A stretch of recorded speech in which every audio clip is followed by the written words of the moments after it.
নমস্কার, গুরু কৃপাহি কেবলাম। আজ আলোচনা করব আদ্রা নক্ষত্রের জাতক জাতিকাদের কি কি রোগ হওয়ার সম্ভাবনা থাকে। বিগত কয়েকদিন আগে আপনাদের 27টা নক্ষত্রের মধ্যে 5 নম্বর নক্ষত্র পর্যন্ত আমি আলোচনা করেছি। আজকে 6 নম্বর নক্ষত্র আদ্রা নক্ষত্র নিয়ে আলোচনা করব। আদ্রা নক্ষত্রের অধিপতি গ্রহ হচ্ছে রাহু। এই রাহুর প্রভাবে কোনো জাতক জাতিকাদের জন্মপঞ্জিকা বা জন্মকুণ্ডলী যদি থাকে, দেখবেন আপনারা কি নক্ষত্রে জন্মেছেন, তাহলে কিছুটা হলেও বুঝতে পারবেন আদ্রা নক্ষত্রে জন্মগ্রহণ করার ফলে আপনাদের কি কি রোগ সাধারণত হয়।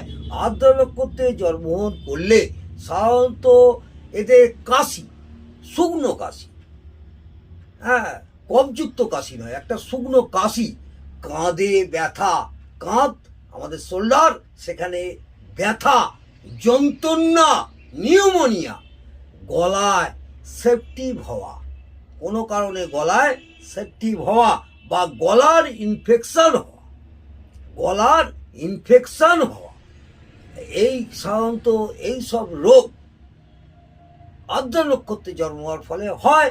এছাড়া অ্যাজমা,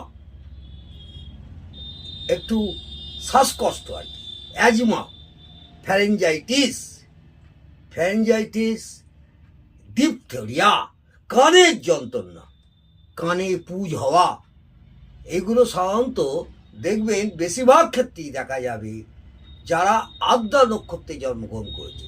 যেসব জাতক জাতিকারা আমাদের 6 নম্বর নক্ষত্র, 27টা নক্ষত্র মধ্যে 6 নম্বর নক্ষত্র আদ্রা নক্ষত্রে জন্মগ্রহণ করেছে, যদি জন্মপঞ্জিকা থাকে বা জন্মকুণ্ডলী থাকে, হ্যাঁ, তাহলে এটা আপনারা নিজেরাই বুঝতে পারবেন এই রোগগুলো সাধারণত বেশিরভাগই হওয়ার সম্ভাবনা থাকে।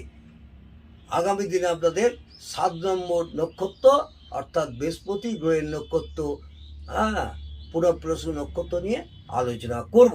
আমি একটা একটা করে প্রত্যেক দিনই আপনাদের এই 27টা নক্ষত্র কি কি রোগ হয় আমি সেই নিয়ে আলোচনা করব। এবং আপনাদের যদি ভালো লাগে, আমার এই ভিডিওটা আপনাদের যদি ভালো লাগে, অবশ্যই কমেন্টে জানাবেন, তাহলে আমি অনেকটাই উৎসাহিত হব। নমস্কার, ভালো থাকুন, সুস্থ থাকুন, আনন্দে থাকুন।